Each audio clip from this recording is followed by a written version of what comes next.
To understand how a modern basketball franchise rebuilds its entire future, you have to look at the math, the luck, and the rules. This is the definitive story of the WNBA Draft Lottery, and specifically how Indiana won the #1 pick twice. From the ping pong balls to the podium, 14 numbered balls in a machine reshaped an entire league. Before 2002, the WNBA draft order was determined without a lottery.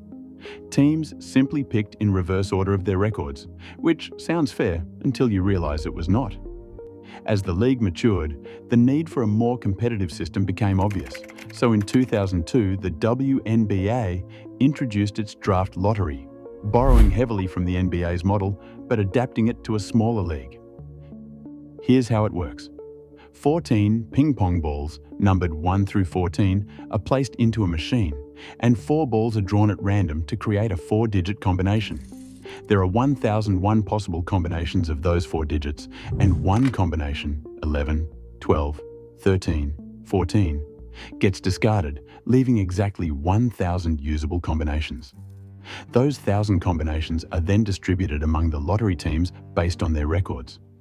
The team with the worst record receives the most combinations and therefore the best odds, while the team with the best record among non-playoff teams receives the fewest. A representative from the accounting firm Ernst Young oversees the entire process to ensure its integrity. Under this system, the odds break down like this. The worst team gets 442 chances out of 1,000, roughly a 44% shot at the top pick. The second worst gets 276 chances. The third worst gets 178. And the team with the best record among lottery participants gets just 104 chances. So having the worst record gives you nearly a coin flip's chance at the #1 pick, but it's far from a guarantee. This system wasn't always based on cumulative records though. Originally, odds were calculated using just the most recent season's record, which sounds reasonable until you realize it created a massive incentive to tank. And no controversy illustrated that problem more vividly than the 2012 Phoenix Mercury situation. That year, the Mercury went 7-27. Their franchise player, Diana Taurasi, played in the Olympics but appeared only sparingly for Phoenix during the regular season. Observers openly questioned whether Phoenix was deliberately losing to position itself for the 2013 draft, which featured a generational class headlined by Brittany Griner, Elena Del Donne, and Skylar Diggins. Phoenix won the lottery. Meanwhile, the Washington Mystics, who actually held the league's worst record at 5-29, fell all the way to the 4th pick and ended up drafting Taylor Hill. The outrage was significant, and it forced the league to act. In 2015, the WNBA implemented a critical reform. Lottery odds would no longer reflect a single season's record, but instead the cumulative records of the 2 most recent regular seasons.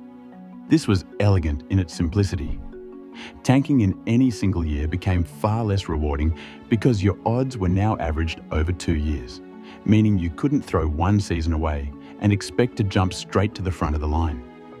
The NBA actually studied the WNBA's 2-year model as a potential reform for its own lottery, acknowledging that this approach would soften the advantage gained by tanking without eliminating competition for the top pick entirely. With that context established, let's talk about Indiana. The Fever were founded in 2000 as an expansion franchise, leaning into their state's legendary basketball culture with a slogan that became iconic. In 49 states it's just basketball, but this is Indiana. Their early history was defined by one player. Tamika Catchings was drafted 3rd overall in 2001, before the lottery era, and she couldn't even play her first season due to a torn ACL. When she finally debuted in 2002, she averaged 18.6 points per game and won Rookie of the Year. Over a 15-year career spent entirely in Indiana, Catchings won 5 Defensive Player of the Year awards, the 2011 MVP, 4 Olympic gold medals, and most importantly, she led the Fever to the 2012 WNBA Championship, earning Finals MVP along the way. After Catchings retired, Indiana fell off a cliff. The Fever had not made the playoffs since 2016, and over 6 consecutive lottery appearances, the team went 45 and 147. They finished last in the league 3 times. In the 2022 season, they won just 5 games, a franchise low, and closed on an 18-game losing streak, the second longest in WNBA history. This was a franchise in genuine crisis. Then, the lottery changed everything. On November 11th, 2022, interim general manager Lynn Dunn sat watching the lottery broadcast with a rabbit's foot, her fingers crossed, and what she described as some other charms I can't mention in public. Indiana won the #1 pick for the first time in franchise history. And with that pick, they selected Aaliyah Boston out of South Carolina in the 2023 draft. The Fever weren't done being lucky. On December 10th, 2023, Aaliyah Boston herself represented Indiana at the next lottery drawing. Lynn Dunn called her the good luck charm, and it worked. Indiana won the #1 pick again.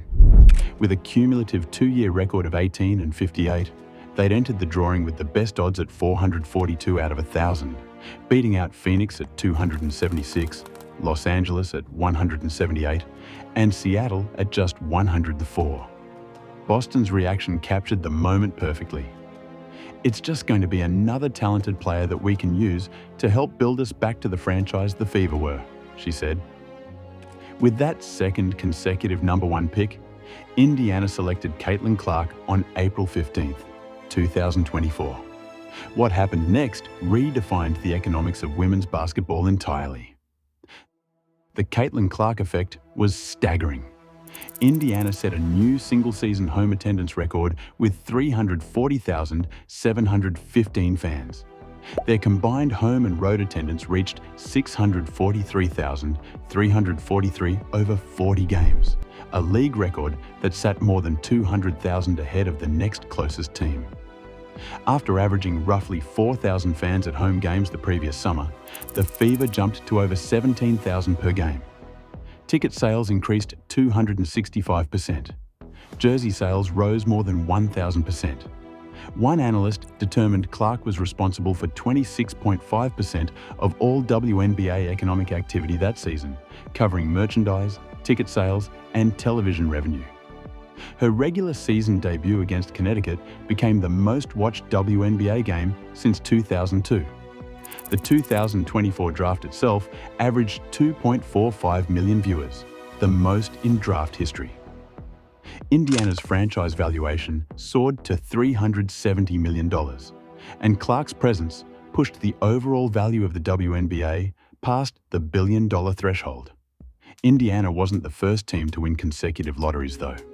Seattle did it in 2015 and 2016, drafting Jewel Lloyd and Breanna Stewart, who combined with earlier lottery picks Lauren Jackson and Sue Bird to build a dynasty that produced 4 championships.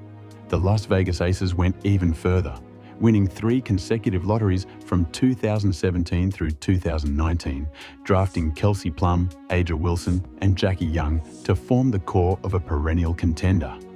And Dallas has now joined that club, winning back-to-back lotteries in 2025 and 2026 to draft Paige Bueckers and Azzi Fudd. The lottery continues to evolve. In 2026, the pool expanded from 4 to 5 teams, and by 2027, it will grow to 7, reflecting a league expanding rapidly enough that its systems need to keep pace. The fundamental tension, though, remains the same. How do you give struggling franchises genuine hope without simply rewarding failure? The WNBA's 2-year cumulative record model remains one of the most thoughtful answers any professional sports league has put forward. When you trace how Indiana won the #1 pick twice, what emerges is more than a story about ping pong balls. It's a story about how the right system, arriving at the right time with the right amount of luck, can transform a franchise from the worst in the league into a billion-dollar cultural phenomenon. 14 balls, 1,000 combinations, and sometimes the math just works out.